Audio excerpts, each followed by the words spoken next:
छत्तीसगढ़ विधानसभा चुनाव 2023 के लिए मतदान संपन्न हो चुका है। मतदान के बाद सभी 90 सीटों के उम्मीदवारों की किस्मत ईवीएम में कैद हो चुकी है। अब लोगों को इंतजार है तो सिर्फ नतीजों का। लेकिन नतीजों से पहले ही भाजपा और कांग्रेस दोनों ही दल सरकार बनाने का दावा कर रहे हैं। जहां एक ओर कांग्रेस 75 पार का दावा कर रही है, तो वहीं दूसरी तरफ भाजपा भी 55 से 60 सीट जीतकर सरकार बनाने का दावा करती आ रही है। छत्तीसगढ़ में किसकी सरकार बनेगी, कौन होगा छत्तीसगढ़ का नया मुख्यमंत्री, ये तो 3 दिसंबर को ही पता चल पाएगा। लेकिन इससे पहले हमारे ज्योतिष अपने ज्ञान के जरिए ये बता रहे हैं कि छत्तीसगढ़ की सियासत की ऊंट किस करवट बैठेगी।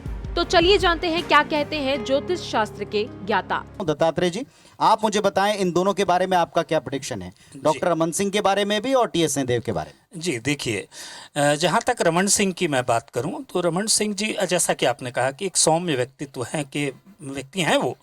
और जहाँ तक दशाओं की बात है तो मैं आपको बताऊं, राहु को लेकर लोगों के मन में बहुत सारी शंकाएं होती हैं। अस्थिरता देता है या फिर और भी अनछाया ग्रह है, फलानी बहुत सारी बातें होती हैं। लेकिन मैं आपको बताऊं कि रमन सिंह को यदि किसी ने राजा बनाया तो वो राहु था।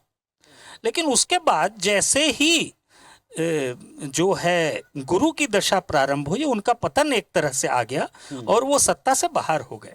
लेकिन जहां तक स्थिति की बात है, राजनीति में रमन सिंह जी बने रहेंगे, एक मुख्य रोल प्ले करते रहेंगे, इसमें कोई संशय नहीं होना चाहिए किसी को।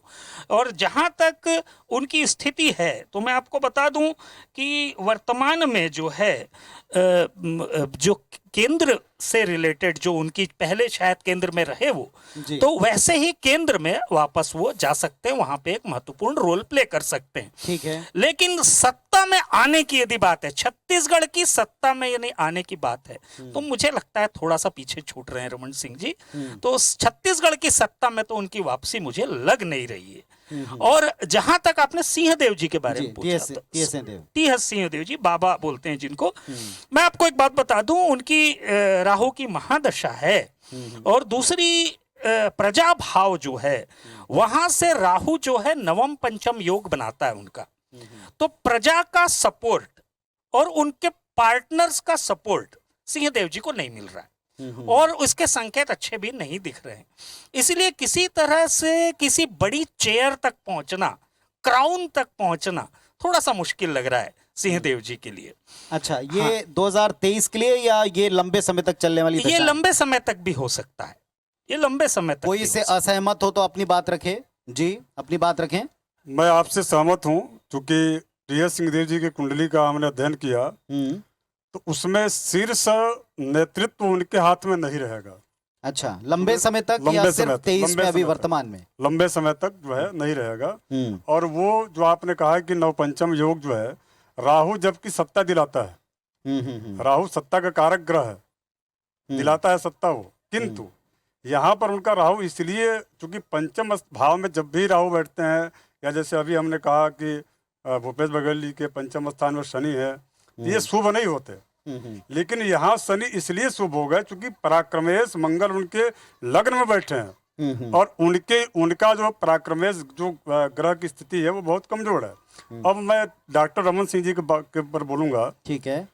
चूंकि कई बार चर्चाएं हो रही हैं और उनकी विशेष रूप से राजनीतिक क्षेत्र में उनकी क्या भूमिका होगी, तो डॉक्टर रमन सिंह जी का फरवरी के बाद से 2024 फरवरी के बाद से गुरु में राहु का जो जो चल रहा था चांडाल योग, गुरु चांडाल योग, या गुरु वक्री होकर के उनके जैसा कि आपकी कुंडली के आधार पर जो है चतुर्थ स्थान में है और हम लोगों को जो प्राप्त डेटा उसके आधार पर जो है पंचम स्थान में वक्री गुरु है। तो दोनों ही दृष्टि से देखा जाए, चतुर्थ स्थान में भी गुरु और पंचम स्थान में भी गुरु, ठीक है, उनके लिए सदैव मार्ग में बाधक ही सिद्ध हुए। मतलब एक लंबे समय तक बाधा दोनों के देख रहे हैं। लेकिन फरवरी के बाद डॉक्टर रमन सिंह जी को एक आप जो है नई जिम्मेदारी और बड़ी जिम्मेदारी उनको मिलने वाली है। ठीक बात है, मतलब आपका संकेत 24 के चुनाव को लेकर के भी हो सकता है। जी जी, एक छोटी सी बात मैं कहना चाहूंगा। असल में क्या है, देखिए भूपेश जी की यदि कुंडली देखते हैं तो उसमें अभी जो है, यदि गोचर में हम देखें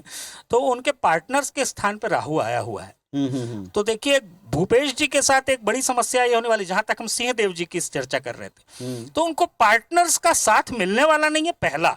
दूसरा कि पार्टनर्स के प्रति उनकी दृष्टि, जो उनके क्लोज पार्टनर्स है जिसमें सिंहदेव जी बात है, उनके प्रति उनकी दृष्टि वो भी बहुत सकारात्मक नहीं दिखती है। इसलिए ये पिक्चर से, जो हम एक पॉलिटिकल पिक्चर को एनालाइज कर रहे हैं यहाँ पे, उस पिक्चर में सिंहदेव जी नहीं आ रहे हैं फिलहाल। चलिए, टैरो कार्ड रीडर हमारे एक्सपर्ट तैयार होंगे, ओपिनियन या जो जवाब मिला है उनको कार्ड्स के द्वारा बताएं। जो आपने रमन सिंह जी के बारे में प्रश्न किया था कि उनकी आगे क्या भूमिका रहेगी, तो उनको केंद्र से कुछ स्थिति मिलेगी बड़ी, जो गवर्नर वगैरह होते हैं उस तरीके की, मगर सत्ता में आरूढ़ नहीं होंगे वो। चलिए, छत्तीसगढ़ की सत्ता में आरोह नहीं होंगे, एक बड़ी बात ये कह रहे हैं। दूसरी बात ये भी बार बार की जा रही है कि लंबे समय तक दशाएं थोड़ी वैसी फेवरेबल नहीं कि सत्ताधीश हो या सबसे ऊपर केंद्र पर हो, यानी राज्य के मुखिया के तौर पर हैं। जी, अपनी बात आप कहें।